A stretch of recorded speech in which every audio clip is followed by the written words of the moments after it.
ओम संस्कार अकादमी की YouTube channel संस्कार स्टडीज में आपका स्वागत है।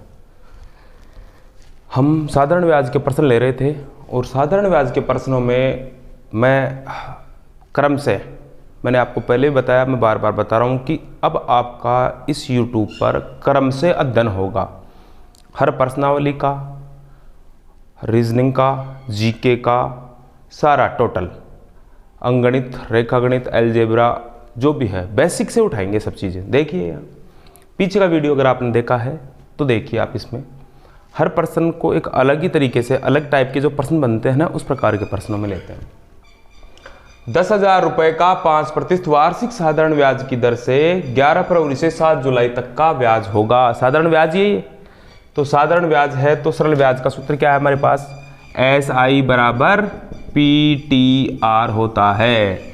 सरल ब्याज का जो सूत्र होता है वो SI बराबर PTR होता है। तो यहाँ SI बराबर PTR आपने लगाया, लेकिन यहाँ जो ब्याज की दर जो है वो आपके पास 5% है, लेकिन समय क्या है आपके पास, देखिए आप, समय है आपके पास, समय आ रहा है 11 फरवरी से 7 जुलाई तक, 11 फरवरी से 7 जुलाई तक का समय है। तो ध्यान रखिए, जिस दिन आप लेते हैं रकम, जैसे आपने किसी से उधार ली है तो उस दिन को काउंट नहीं किया जाता, जिस दिन देने के लिए जाते हैं उस दिन को हमेशा काउंट किया जाता है। तो यहाँ आप 11 फरवरी से 7 जुलाई तक, तो 11 को काउंट नहीं करेंगे। और फरवरी देखिए, साधारणतया हम महीने की बात करते हैं तो साधारणतः महीना 30 दिन का मानते हैं, और महीने को 30 दिन का, जैसे कई 31 के भी हैं, कई 30 के भी हैं, कई 29 के भी, 28 के भी हैं, ऐसा चलता है ना। लेकिन साधारणतया अगर हमें कैलकुलेशन करना है तो उसमें हम क्या करते हैं, 30 दिन का मानते हैं। ऐसे ही फरवरी है, साधारणतया फरवरी की बात आए, कोई सन नहीं दी जाए तो फरवरी को हम 28 दिन की मानते हैं, क्योंकि ज़्यादातर फरवरी 28 दिन की होती है इस वजह से। तो यहाँ 11 फरवरी से, सन दी नहीं, 11 फरवरी से 7 जुलाई तक का, तो फरवरी में 28 दिन, 28 में से 11 गए तो 17 दिन, 17 फरवरी में 17 दिन, 7 जुलाई तक काउंट करना है। तो अगर आपको काउंट करना नहीं आता है कि कौन सा महीना 30 का है, कौन सा 31 का, कैलेंडर मैंने आपको बताया था कि 12 माह होते हैं, 12 माह में से 7 माह ऐसे जो 31 दिन के, 4 माह ऐसे हैं जो 30 दिन के, और 1 माह ऐसा होगा जो 28 का या 29 का होगा। अब देखिए, अब अगर आपको काउंट करना नहीं आता कि सर कौन सा 31 का, कौन सा 30 का, तो मैं यहाँ एक एक चीज़ बता रहा हूँ। ये जो अपनी हाथ है, इसकी जो अंगुलियाँ हैं, यहाँ जनवरी ऊपर है, ये 31 का है, फरवरी 28 या 29 का होता है, आपको पता है। फिर मार्च, अप्रैल, मई, जून, जुलाई, ऐसे चलना है अपने को। तो यहाँ हमारे पास कितने महीने, देखो फरवरी से, फरवरी का काउंट करना है, फरवरी, मार्च, अप्रैल, मई, जून, जुलाई, हमें करना है 4 तो 6 महीने काउंट। तो 6 महीने में प्लस यहाँ फरवरी ले लिया आपने, 17 दिन ले लिए, फरवरी के बाद मार्च 31 का, मार्च, एक एक चीज़ देखो आप आराम से, अप्रैल 30 का, मई 31, जून 30, और जुलाई में आपको जाना ही नहीं है, 7 जुलाई तक काउंट करना है। जिस दिन लेन देन होती है, समाप्त होता है ना, उस दिन उतने ही दिन काउंट करते हैं। जोड़ लीजिए आप, इकाई के अंकों को जोड़ ले, 7, 8, 9 और 6, 7, 9 और 7 हो गए 16।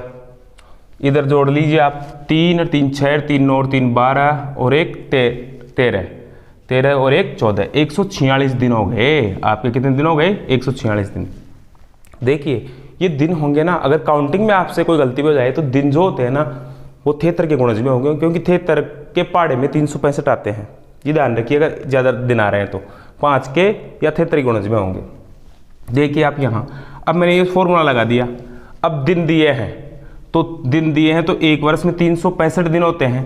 तो अगर आपको दिन देता है ना तो 146/365 कर दो, और अगर माह दिए हैं ना, 4 माह दे दिए, 3 माह, तो 3/12 कर दो, वर्ष में चेंज करने के लिए। वर्ष में चेंज करने के लिए दिन दिए तो एक वर्ष में 365 दिन होते हैं, तो 146/365 कर देंगे। जैसे 3 माह का ब्याज निकालना, 3/12 कर देंगे, क्योंकि माह में कितने दिन होते हैं, एक वर्ष में कितने माह होते हैं, 12 माह होते हैं, तो 12 का भाग दे देंगे। यहाँ अब ब्याज निकालना है हमें, SI सिंपल इंटरेस्ट, मूलधन है अपने पास 10,000, ऐसा कैसा रख दीजिए आराम से। टाइम आपके पास 146/365, ये निकाल लिया आपने, वर्ष में चेंज कर दिया, और रेट है 5%, 5/100। यहाँ 8 भी कर सकते हैं आप, अगर जो प्रश्न में होगी वही तो होगी। तो यहाँ हमने 2 जीरो से 2 जीरो काट दिए बेटा, 73 से कटेगा ये, क्योंकि 73 गुणज में आएगा ये, अक्सर ऐसे ही आएंगे ये। तो यहाँ कई बार ये आ जाता है, आपके पास 72 आ गया काउंटिंग में तो आप 73 मान लेना उसको, आपके पास 74 आ गया तो 73 मान लेना, 145 दिन आ गए तो 146 कर लेना, 147 आ गए तो 146 कर लेना। और कई बार जैसे वास्तव में एक्चुअल में 145 दिन ही आ गए और आंसर में आ गया लगभग ब्याज होगा, तो आप 145 की जगह 146 कर लेना, लगभग आपका आंसर आ जाता है। तो यहाँ देखिए आप 2 जीरो से 2 जीरो काट लिए, 73 दूनी 146 और 73 पंजे, ये 5 से 5 कट गया, इसको आप गुणा करें 100 को 2 से, कितना हो गया 200 रुपये। कितने रुपए 200 रुपये ब्याज हो गया साहब आपके पास, ये ब्याज होगा। अब देखिए आप यहाँ 73 के गुणज में अगर दिन 73 आ सकते हैं, दिन 73 का 146 भी आ सकते हैं 2 गुणा, 73 का 3 गुणा 219 भी आ सकते हैं दिन, और ये 292 भी आ सकते हैं, 4 × 12 और 365 भी आ सकते हैं। इन चीज़ों का आप ध्यान रखिए बेटा, अगर आप ये छोटी छोटी बातें ध्यान रखोगे तो बड़े प्रश्नों को आराम से हल कर पाओगे जी। अब ये बात यह है कि अगर यहाँ आ जाए, वास्तव में आपने सही कैलकुलेशन किया, कई बच्चे अच्छी कैलकुलेशन कर लेते हैं, आपने अच्छा कैलकुलेशन कर लिया और 145 दिन ही आए हैं और यहाँ लिखा है लगभग ब्याज, तो आप 146 दिन कर लेना इसको, ठीक है। इसी प्रकार से प्रश्न नंबर 2 है। अब प्रश्न नंबर 2 पे आ रहे हैं हम, और प्रश्न नंबर 2 पे है अपने पास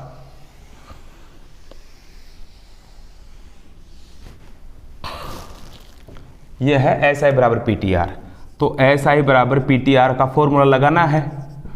अब यहाँ क्या करेंगे, हम ब्याज निकालना है, मूलधन अपने के पास वही 10,000 रुपये, टाइम 6 माह का है, यहाँ वार्षिक लिखा है, अगर मासिक लिखा हो तो 6 महीने ऐसे कैसे रहने देना, तो यहाँ वार्षिक लिखा है तो 6/12 करेंगे, वर्ष में चेंज करेंगे, 6 महीने का मतलब आधा वर्ष, इंटू दर 10%, 10/100।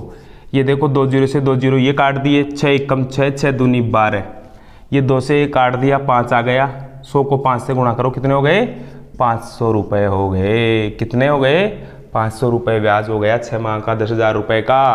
इस प्रकार से इन प्रश्नों को करना है, आप हर प्रकार के प्रश्नों को कर सकते हैं, धीरे धीरे धीरे धीरे स्टेप बाय स्टेप।